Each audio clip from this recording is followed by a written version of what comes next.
First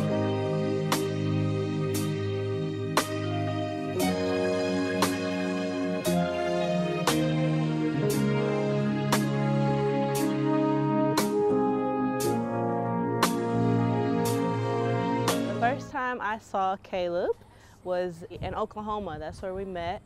And I just thought he was really attractive, and something in the back of my mind was like, I need to date this guy. We met through mutual friends, and he came and visited and he saw me.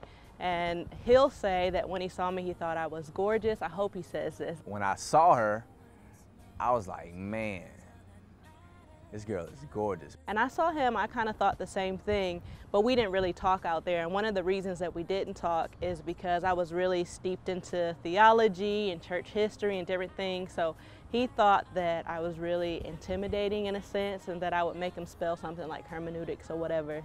Hermeneutics, H-E-R-M-E-N-U-U-T-I-C-S. Is that right? I don't know. I was really bold, but then I started devising a plan how I could go about it, because, you know, women are really taught you're not supposed to pursue men, which I believe, so I had to think of creative ways that I could kind of get to know him. And then I found out that he played Words with Friends, and I promise you, like, I'm the best Words with Friends Scrabble player in the world, at least in my mind. So of course I invite him to play a game, and I said, this is how I can get creative. I know that I can start talking to him through this app.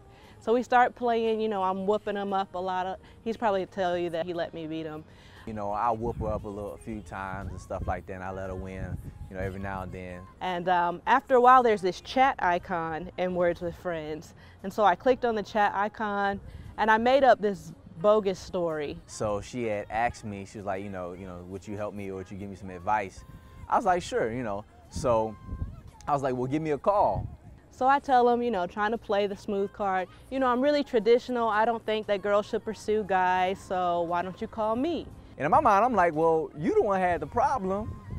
You know, and I agree with that. I believe the guy should call the girl, but in this scenario, you had the situation, you had the problem. I figured she would just call me. I send him my number, he starts calling me. We probably talked about that whole unattractive guy thing for all of 10 minutes. After that, we're talking on the phone, I mean, for an hour and a half. It was really exciting to me. One of the things that I really liked about Caleb, I think it piqued my interest with him a little bit, is growing up a PK, a pastor's kid, and going to all of these Christian schools all my life, I was really into church.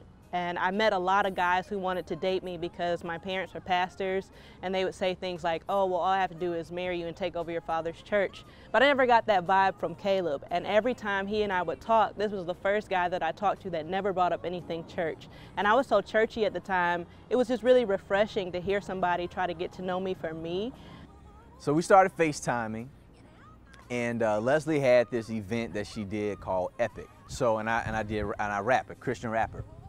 And so she knew this, and she had asked me if I could perform at her church. So he flies down, this is in August of 2012. He comes in, you know, all shy and all cool with his little rapper swag and stuff. And I'm like, oh my gosh, I just invited this dude I have a crush on. I'm about to look silly or whatever. So I invited him, he performed, and you could really start feeling a little bit of the mutual like that we had for each other. I honestly think he was playing a little bit hard to get, because I was definitely making it known that I liked him. The next day I had to drop him off at the airport, and this is when I really knew it was real. When I dropped him off and he left, when I went down the interstate, I started crying. And I was like, oh my God, like, I'm crying, I'm freaking crying. Why am I being emotional right now? So I run home and I say, Mom and Dad, I'm going to Mississippi, because Caleb goes back to Mississippi. And they're like, yeah, okay, whatever. So I said, no, I'm serious. I'm taking my best friend with me. I'm going to Mississippi to visit Caleb. And they said, okay, well, that's fine. So in my mind, I'm thinking, all right, I bought my ticket. My best friend bought her ticket. We're going out there. He's got to know that I like him. Like, he's got to seal the deal. So I was nervous at this point. I was like, oh, snap, she's coming to Mississippi. All right, this is real. So she came. And again, same thing like we did in Virginia. We hung out, we kicked it. And at this point, she came with her friend. So when she came with her friend was like, Caleb, you better not break my girl heart. You better date her today. You better ask her today, because we ain't come over here just for this. So needless to say, he didn't ask. This was in September of 2012. I went home angry. She went back to Virginia, and then a month later, I had sent her a card that said, I've been counting the days and the hours, or it's too long, I think it was said.